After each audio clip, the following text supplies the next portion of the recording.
Hi guys, welcome to my YouTube channel. Over here, I read anonymous stories online. So if you like listening to anonymous stories, please do not forget to like, comment, and subscribe for more. Online dating is so delusional. You see, I'm a short guy but very handsome. I posted here that I needed a girlfriend. A lady DM'd me and we got to know each other. 3 days later, she asked of my height and I told her I'm short. I am 5'6". Let's say 5'7" at most, depending on what kick I wear. After I told her this, conversation started to slow down and then eventually she stopped replying. So me too, I moved on. So one day after like some few weeks, like 2 or 3 weeks, I went to West Hills Mall to get some things. A lady saw me there and approached me. I'm kind of used to that, so I knew what was up. Sometimes even guys compliment me in public. So when she approached, I was receptive. She had a backside and that's my taste. The face is okay, not too extra. She asked of my name and I told her. I asked hers and she told me. We exchanged pleasantries. She said she approached me because she needed something and couldn't find where the aisle was. Meanwhile, the store helpers were around though. I said, oh, okay, cool. She asked me where she can find the toiletries. I showed her the aisle. She thanked me and left. So me, I just pushed my trolley in the opposite direction and continued my shopping. After a few minutes, I was at the counter and this lady came by to pay as well. She joined the queue. I was on, although the other counters were partially empty compared to mine. She was behind 2 ladies who were behind me. I paid for mine and got my stuff and went. Just before I got out of the mall, I heard someone hissing at me. So I turned. I was at the car park. I held and waited for her to catch up. She asked where I was going. I told her I live at East Legon, but I came around the mall cause a friend lives there and I'm heading back. She told me she lived around Wager.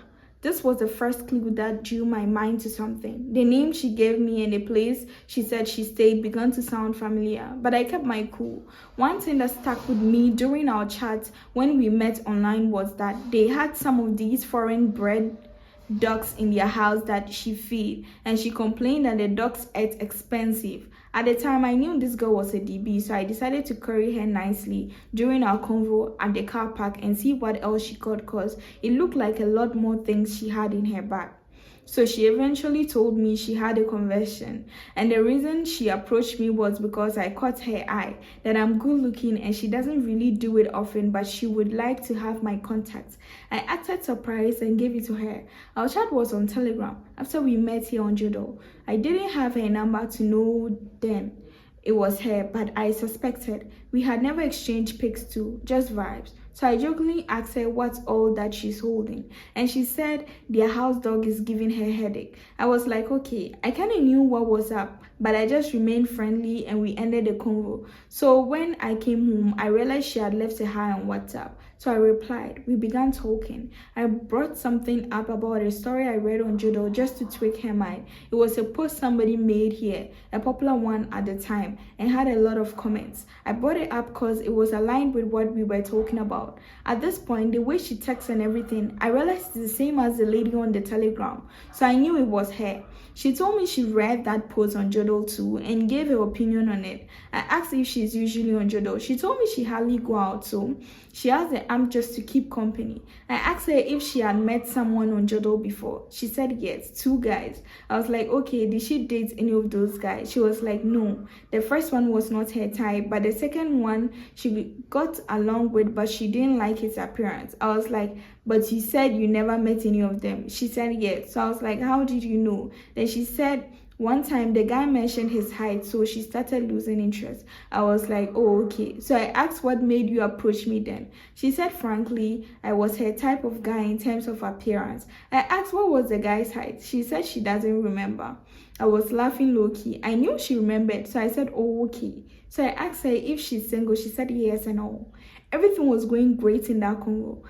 So I sent her a message on Telegram and I asked her she should check. She deleted our chat. So there was no conversation for her to know it was truly me. But one thing I knew she would never forget was a certain video of some guys laughing so wholeheartedly they started hitting themselves. It's a common video online. Not so common, but yeah, she had a fight with her mom one time and she was down, so I sent her that video to cheer her up. She laughed a lot, so I knew it was something to help her remember. So when she went to check and saw the video, she came back to WhatsApp. She typed, so it's you. We had some convo after, but one will make the story too long. But it's been crossing my mind to also ghost her. But the long and short of extra convo is that she likes me. Frankly, she's nice too. It's been crossing my mind to ghost her because of the high thing she left.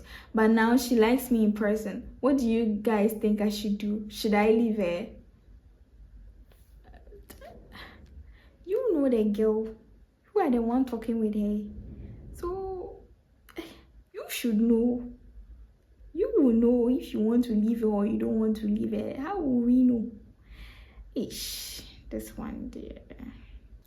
So let me share with you my story. Whatever lessons goes to both genders. I think a year ago, I shared my story here on how my ex took over my student Gmail account by changing the details of the mail account to his because he tried reaching me and I told him my mind. Now, late 2022, I said yes to this guy. He was doing well for himself when after our JHS, I was struggling. But as friends, he never for once helped me as I was taking care of myself through SHS. By then, he'd gone back to zero and trying to find something to do and earn money. I just completed when I said yes to him, hoping we'd build ourselves together. I had some money I was about to use for my fees, but ended up giving it to him to sort some jobs. I couldn't go to the school that year, so I was working while he was home trying nothing. My pay was 20 Ghana a day by then, and it was what was helping the two of us. I was staying with my parents, so I was managing while I made sure right after my work at the market, I'll walk home and walk to the market so I could send him something. Some days I'll send him all the 20 Ghana, other times we did share. Fast forward, I managed to get a job at a pub which was paying 20 Ghana for a day. I was going to the market at dawn till midday, walk home, sleep for 2 to 3 hours, dress up and go to the pub. I was getting tips which was losing the burden of sending him money every day. I spoke to him about doing Uber as he knew how to drive, but didn't have a license. Again, he didn't have the money. Neither did he have any certificate aside the JHS set. I had to start to save up and support him to get the license. I would take my food prepared at home that I would eat to him and would share. We did everything, but no one was even ready to give him 10 Ghana. Not even the people he was spending lavishly with when he had the money. We managed to get the license. Now it was left with how to get a car. I was searching online and everywhere looking for people who had cars for Uber or Bolt. I joined work and pay groups. I did send screenshots and numbers for him to call that one too. He won't have airtime and I'll be the one to buy him airtime. He wasn't getting a car, so I met a Yango driver on my junction one time and asked him about it. I did the enquiries and told him about it. By then, I think it was the truth partner. He did everything, even going to the Yango office. He needed a guarantor. The day they told him to come with a guarantor as there was only one car available. If he didn't come, he won't get prior to that day. I wasn't having any money. He also didn't have transportation to the Yango office. I had to talk to my little sister of 17 years by then to please borrow me 30 Ghana and I'll pay her back. She gave me and we set off early to the Yango office. We boarded Trotto to Circle, alighted and walked all the way to the Yango head office. Because what we had wasn't enough to get back home. We went, I signed for him as his cousin. They took videos of me, spent almost the whole day there, but we were glad it worked. He was hungry as he didn't eat anything that day. Luckily for me, I ate before leaving the house. So when I checked, if we walked back to Circle, we did have 10 Ghana cedis left. I told him to use that 10 Ghana for ice kinky. He did. Then we were walking, all of a sudden, even the TNT from Circle to Kaswatu got missing. I didn't know whom to call again, so he had to call his sister who was really doing well for herself for just 20 Ghana. His sister was asking when he would pay back. They ended up arguing and the sister didn't send him anything. His friends didn't help, so he had to call his mom, who also talked and talked until she sent him the 20 Ghana. Almost an hour later, fast forward, he got to the car. Then he was left with a phone because he wasn't in a good state. I gave him my phone, which hadn't even been used for a year. I started using Yam. Hell started when this guy got the car and started working. I would call him and he would get angry and insult me. Before then, he proposed cohabitation, which we had already started buying some things for the room. He literally had nothing, just about 5 clothes, 2 gallons, a bucket and 1 plate. I would buy things and give him 2 for him to spend. All of a sudden, he was busy. He didn't want me coming around. I'll call and he will insult me and call me names, saying saying was I a witch? Don't I know he was driving? Did I want him to have an accident and stuff? Hang up and never call back. I was hurting because at that time my boss at the pub was making advances towards me, so I had to quit. The market selling too out, I had stopped as the woman said the market wasn't booming. Things were hard at home. He started cheating, not with one but different girls. Soon he bought iPhone 13 Pro Max and quit the Yango. He got worse after buying the phone. I was losing my mind. I was losing weight. I once walked from Wager to Kaswa without realizing I was working. I decided to find a job with accommodation and move away from home because I was losing it. Thankfully, I got one and moved. My elder sister got me a new phone. I couldn't even tell her what happened to my previous phone up till today.